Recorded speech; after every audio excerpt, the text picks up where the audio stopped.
If you've already tried magnesium for your child because the symptoms seem to fit and nothing happened, there's a strong possibility that it isn't that the magnesium didn't work for your child, it's that the type of magnesium bought wasn't the right one, or the dosage, but we get into that in a later video. Anyway, there's one type in particular that is often grabbed first because it's the cheapest and it's the most available and absorbs at 4%. The other 96% passes right through. And to make it worse, even if it did work, it might not deal with the symptoms you want dealt with. I'm Diane Luzny and I work with mums of kids on the autism spectrum aged 4 to 12 who also have sleep issues. In the last video, we talked about the 3 autism-related things that magnesium impacts, why it matters for the nervous system, why autistic kids tend to run low in magnesium, and what that can look like at bedtime. This video is about making sure that if you decide to try magnesium, you're not wasting your money, because there are over a dozen forms of magnesium and they don't all do the same thing. They don't all go to the same place in the body, and some of them barely get into the body at all. By the end of this video, you'll know which ones are worth understanding and which ones you can walk right past. Point 1. Why the form or type of magnesium matters. Magnesium doesn't travel into the body on its own. It's attached to something, an amino acid, an acid, a mineral salt, and that partner molecule determines 3 things: how well the body absorbs it, where it ends up, and what secondary effects it has along the way. Think of it like a delivery service. The magnesium is the package. The molecule it's paired with is the driver. Some drivers know the body well. They take efficient routes, they get the package delivered. Some drivers get lost. Some never make it out of the warehouse. The driver matters as much as what's in the package. Here's the important thing to understand before you look at any label. The number you see in the front, 500 milligrams magnesium glycinate, for example, that's the weight of the whole compound, the driver and the package combined. The actual magnesium, the elemental magnesium, is a smaller number, usually somewhere between 50 and 100 milligrams of that total. It's almost always listed separately on the back of the label as elemental magnesium. That's the number that actually matters for dosing. If you're not looking for it, you might never see it. If we buy a bottle and follow the dose on the front of the bottle, we are giving our child a fraction of what we think they are getting. That's one reason it seems like it didn't work. The other reason, which is more common, is the form or type itself. Point 2. The types. What each one actually does.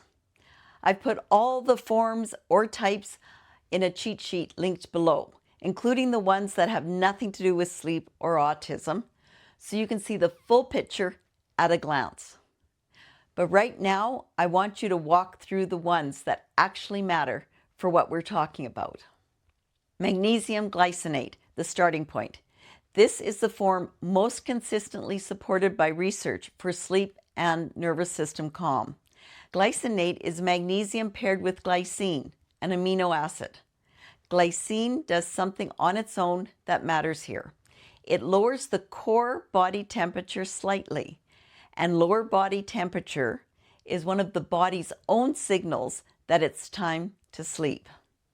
So you get the magnesium working on cortisol and GABA, and you also get glycine working on the temperature. 2 mechanisms, 1 supplement. It absorbs well, it doesn't cause diarrhea or cramping like some magnesiums do. You can take it every night without the digestive side effects you get with other forms. If you're going to try only one form for a child who struggles to settle at bedtime, This is where most people in this space start, and usually where they stay. Magnesium L-threonate, the brain form. This one was developed at MIT specifically to solve a problem that other forms of magnesium can't solve. Most forms of magnesium raise levels in the blood and muscles, but they don't reliably cross into the brain itself. L-threonate does.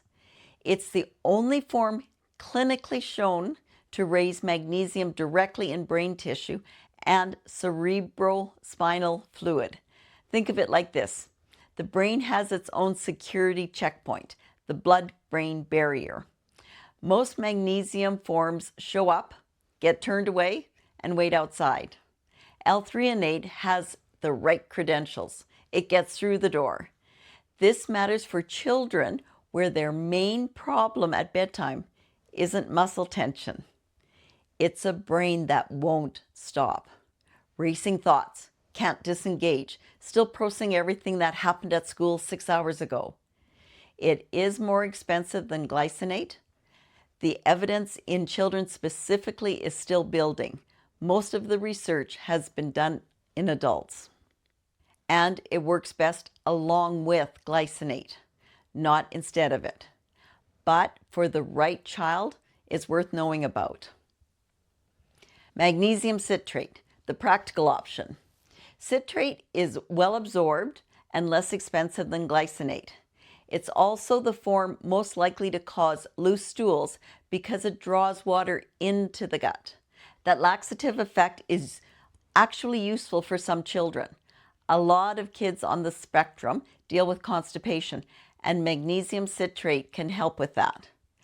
But you don't want it working on the digestive system at 10 o'clock at night. So if your child has both sleep issues and constipation, citrate in the morning and glycinate in the evening is a sensible split. Warning, start with small amounts and work your way up to prevent stomach cramps and disaster pants. Magnesium taurate for the anxious nervous system. Taurate pairs with magnesium and taurine, an amino acid with its own calming properties. Taurine supports GABA function and plays a role in how the nervous system regulates itself. If your child arrives at bedtime wired and anxious, not just physically tense, but noticeably keyed up, reactive, difficult to reach, taurate is worth knowing about. It's less commonly available in Canada than glycinate, and the evidence base is smaller. But it is a legitimate option, particularly where anxiety is the dominant feature. The next magnesium is the one to skip, magnesium oxide. Magnesium oxide is in most grocery store supplement areas. It's in a lot of budget multivitamins. It's the cheapest form to manufacture, which is why it's everywhere. And it absorbs at about 4%. That number from the beginning of the video. That was magnesium oxide. A tablet that says 500 milligrams on the front is delivering approximately 20 milligrams to the body. To get a meaningful dose of oxide, you need to take so much of it that the laxative effect would become a serious problem long before the magnesium helped. If your family has tried magnesium and felt nothing, check the label. If it says oxide, that's probably why. There's also a specific reason to avoid oxide if your child is on antipsychotic medication. Risperidone, aripiprazole, that kind of medication. Oxide changes the pH in the stomach, and that can reduce how well those medications absorb. Glycinate doesn't have that problem. But oxide specifically, skip it and let your child's prescriber know what kind you are using. Point 3, matching the form to your child. So, how do you actually decide? You're not guessing, you're matching. The form follows the problem. Let me give you 3 profiles, and you'll probably recognize your child in one of them. Profile 1. Takes a long time to physically settle. Body stays tense at bedtime. Can't get comfortable. Seems like they're fighting with their pillow. Shoulders up, jaws tight, repositioning constantly. This is a nervous system that hasn't physically released the day yet. Magnesium glycinate, taken about 60 to 90 minutes before the bedtime routine starts, not at lights out, but well before, gives the body time to begin to let go before the transition demands arrive. Profile 2. Constipation is also part of the picture. A lot of families in this space deal with constipation alongside of sleep issues. The nervous system runs the gut in the same way it runs everything else. Tense nervous system, tense gut. Magnesium citrate in the morning for the digestive piece. Magnesium glycinate in the evening for the settling. You're not doubling up unnecessarily. You're using the right tool for each job. Profile 3. The brain won't stop. This child isn't just physically tense. They're still going at bedtime, talking, processing, asking questions, or lying there visibly running through something in their head. The body might be still, but the mind is somewhere else entirely. Glycinate is still the base. Start there. But this is the profile where adding L-threonate makes the most sense, because the problem is happening in the brain, not just the muscles. One more thing before we get to what you can do. Most magnesium supplements are safe at appropriate dosages for otherwise healthy children with normal kidney function. The most common side effect is loose stools, and that's almost always a dose or form issue, not a reason to stop.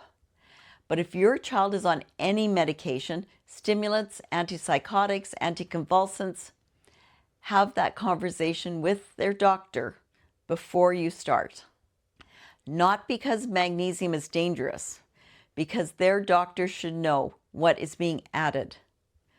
We'll go deeper on that in the next couple of videos. What you can do.